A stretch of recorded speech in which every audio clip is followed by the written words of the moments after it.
Profesor en Francia fue decapitado tras haber enseñado a sus estudiantes caricaturas del profeta Mahoma. Este acto fue cometido por un extremista islámico. Como respuesta, el presidente Emmanuel Macron determinó que nunca se condenarían las caricaturas del profeta Mahoma. Esto desencadenó una serie de protestas en Medio Oriente, pues es muy problemático para ellos que Mahoma sea dibujado como una caricatura.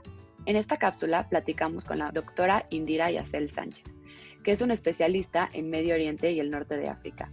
Ella nos contará por qué es tan problemático que el profeta sea dibujado como una caricatura. También platicaremos con ella sobre la libertad de expresión. Bueno, pues primero muchas gracias por tu tiempo. La primera pregunta que te queríamos hacer es, ¿por qué es tan problemático que se hagan caricaturas del profeta Mahoma?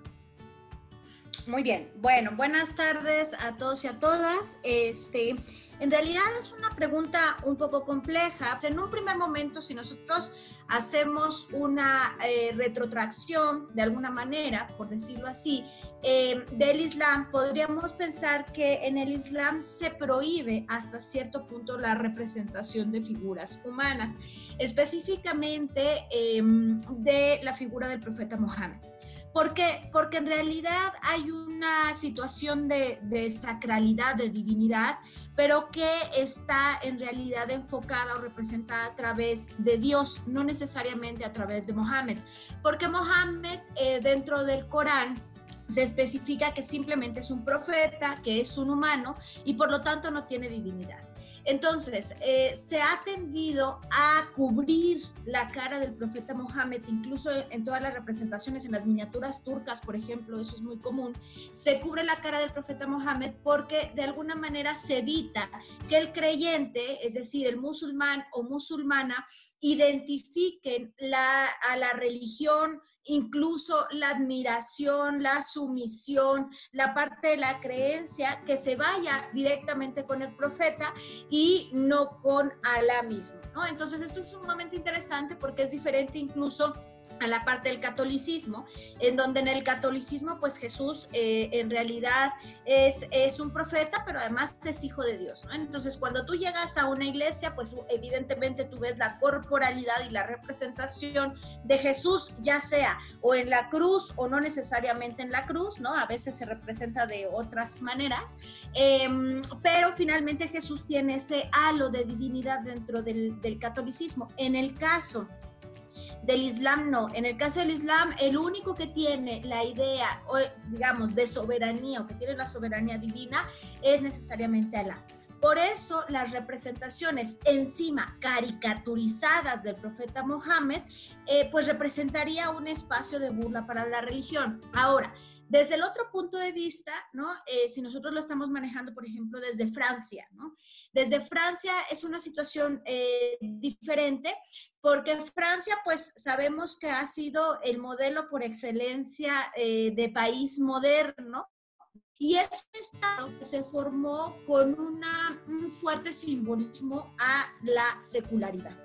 El asunto es que Francia se creó como un estado secular con intenciones de que la religión no estuviera inscrita en un proceso dentro de la política, ¿no?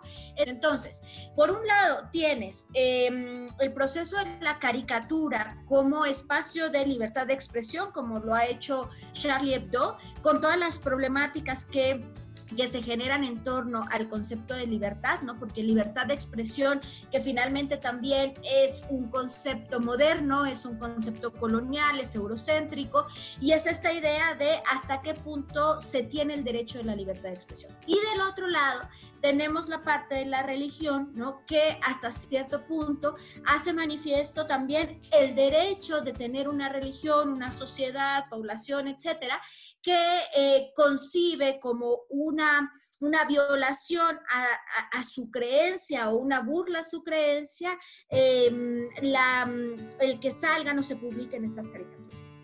Tocando un poquito otra vez en ese tema de la libertad de expresión, mucho del debate que ha habido en torno a esto es, sí, pero la caricatura es parte de la libertad de expresión. Entonces quería escuchar un poco tu opinión sobre este tema y también hasta dónde puede llegar esa libertad de expresión, ¿no? O sea, si ya estás lastimando al otro, ¿se puede seguir categorizando como tu libertad?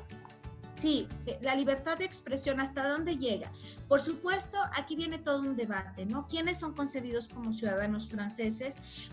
¿Quiénes son concebidos como ciudadanos de segunda clase? Porque eso ha existido, incluso el propio Macron lo dijo, ¿no? La República ha fallado en este sentido porque no se ha generado una unificación con esta idea ciudadana, porque en realidad el Estado francés se generó como un Estado secular, que es el heredero de la Revolución Francesa, etcétera, y por supuesto defensor de la libertad de expresión. Sí, pero la libertad de expresión, ¿hasta dónde? Es decir, ¿podemos aceptar otros saberes? ¿Podemos aceptar otro tipo de religiones? Supuestamente se respeta la libertad y el credo de otras religiones, pero en la práctica no necesariamente es así.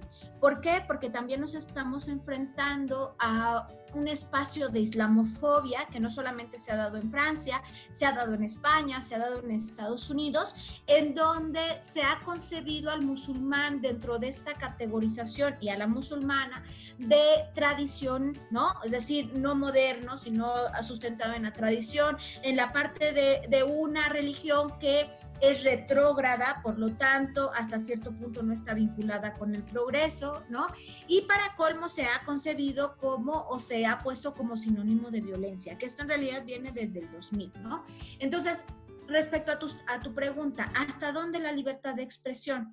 El punto aquí es que este es un gran debate, ¿no? La libertad de expresión para quiénes y en qué intereses, ¿no? Entonces, aquí podríamos decir que hay ciertos intereses estatales de Francia, que es seguir manteniendo el secularismo, y que cuando habla de integración de otras comunidades, incluidas las comunidades descendientes de árabes musulmanes, pues en realidad lo que está diciendo es, te tienes que convertir en francés, ¿no? Porque estás viviendo dentro de mi territorio. Creo que el Estado francés hasta cierto punto va a tener que hacer también ciertas reformas, ¿no? Reformas políticas que sean mucho más incluyentes y que empiecen a abordar un espacio de multiculturalidad, porque sin duda el Estado francés es multicultural, ¿no? No puede negar la vinculación que tiene con africanos, con norafricanos, con musulmanes, ¿no? Y que están presentes en Francia. Entonces, la libertad de expresión del Estado francés ciertamente tiene que ser respetada, ¿no? Tiene que ser respetada, pero siempre y cuando también tenga un ámbito de respeto, ¿no? Por los integrantes de su sociedad. Y cuando esto exista, y me refiero, esto tiene que ver con un ámbito de análisis desde lo económico, desde lo político, lo social, cómo tratas a tu población con diferentes características, que muchos estados lo tenemos, en el caso de México lo tenemos con las comunidades indígenas, por supuesto, ¿no? Cuando se acepte que el Estado es un Estado ecléctico, no necesariamente un Estado monocultural, entonces ahí vendrá la transformación y entonces ahí se podrán establecer seguramente los límites de una sociedad que se respeta mucho más, ¿no? Tanto de los musulmanes hacia el Estado francés como del Estado francés hacia los musulmanes. Muchísimas gracias y muchísimas gracias por tu tiempo. ¿De qué, mi querida Jimena?